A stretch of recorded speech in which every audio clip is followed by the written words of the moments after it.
It's K-Drama Fanatics here and welcome back to my channel. Today, I'm gonna talk about Sol Inna Best Korean Drama Collection. Just keep on watching.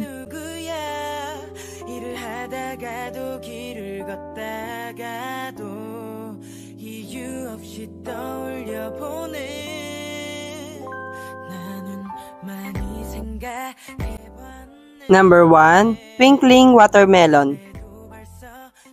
Starring Ryo Eun, Choi Yun-wook, Sol Inna, and Shin Yun-soo. Sol Inna played the role as Choi Sek-young, the cello goddess of Sowon Arts High School. Sek-young was a person called everyone's muse with her innocent beauty and elegant aura, reminiscent of a scene in a movie. A lot of boys either from her school or other schools around idolize her. She is the daughter of the owner of Viva Music that was existed during Yoongyul's childhood. Now, she inherits the premise of the previous Viva Music and keeps her father's handmade guitar that she gave to Yoongyul.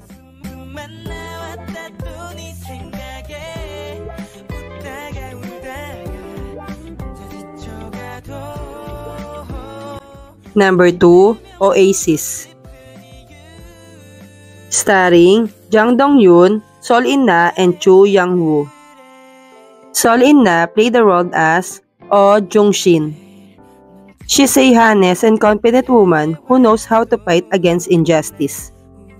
Oasis is set against the turbulent backdrop of South Korea from the 1980s to the 1990s. The series depicts the story of three young people who fight fiercely to protect their dreams, friendship, and their one and only first love.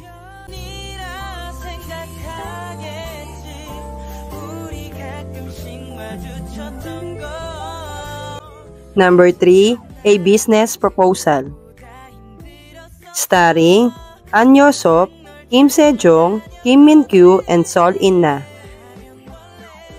Sol Inna played the role as Jin Young-so, Harry's best friend and the only daughter of the chairman of Marine Group, the parent company of Marine Beauty, where she works as a marketing team leader.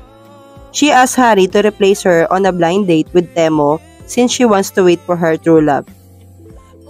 Then she meets Taemo's chief secretary, Cha Sung-hoon, played by Kim Min-kyu, whom she fell in love at first sight.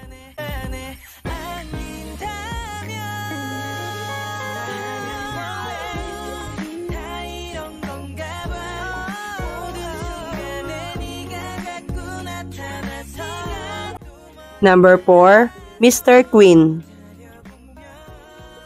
Starring Shin Ye-sun, Kim Jong-yoon, Bae Jong-ok, Kim Tae-woo, Sol Inna, and Na In-woo.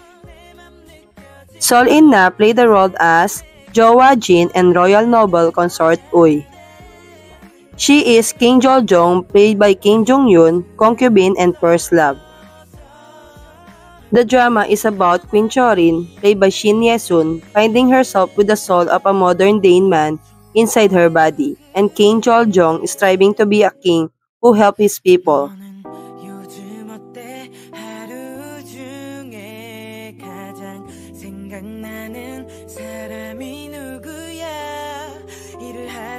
Number 5, Beautiful Love, Wonderful Life. Starring Sol Inna, Kim Jae-young, Jo Yoon-hee, Yoon Park, and Oh Min-suk. Sol Inna played the role as Kim Chong-ah. She knows all about difficulties. Having spent the past 8 years studying for the civil service exam, she has given up on any hopes of dating and marriage, as much as she would love to get married and have a family someday. The only thing she has time to think about now is working hard so she can pass the upcoming exam.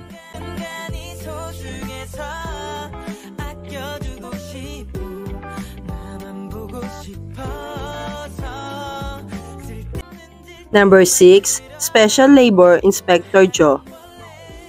Starring Kim Dong-wook, Park Se-young, Kim Kyung-nam, Ryo Dok-wan, and Sol Inna. Sol Inna played the role as Go Mal-suk. She is the personal secretary of Myeong Song Group's chairperson.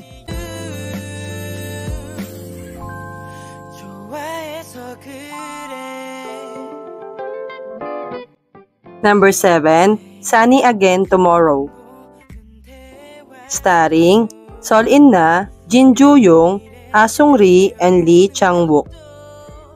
Sol In-na played the role as Kang Hani. Hani graduated from high school and worked as a part-time jobs. She get a job at a TV home shopping channel, but Hani gets fired from that job. Hani decides to start her own fashion company. She becomes involved with Han Kyul, played by Jin Joo-young, who worked as a merchandiser for the TV home shopping channel.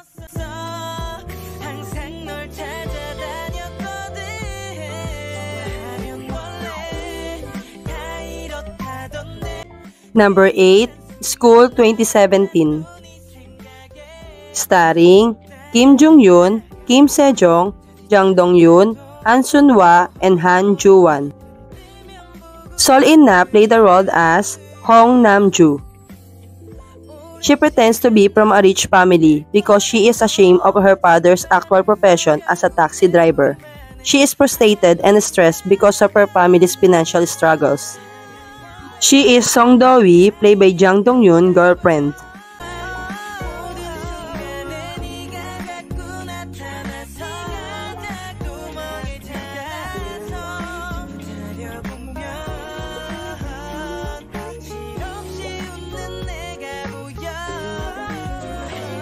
Number 9, Strong Woman Do Bong-soon. Starring Park Bo-young, Park Young-sik, and Jisoo. Sol In-na played the role as Jo Hee-ji. She is a cello player who happens to be Guk-doo's girlfriend, played by Jisoo.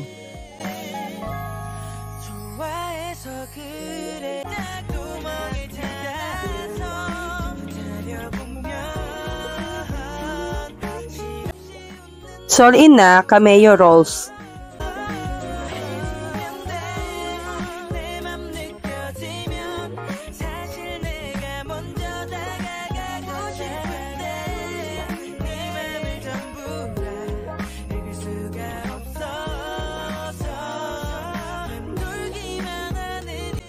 Hope you enjoyed this video.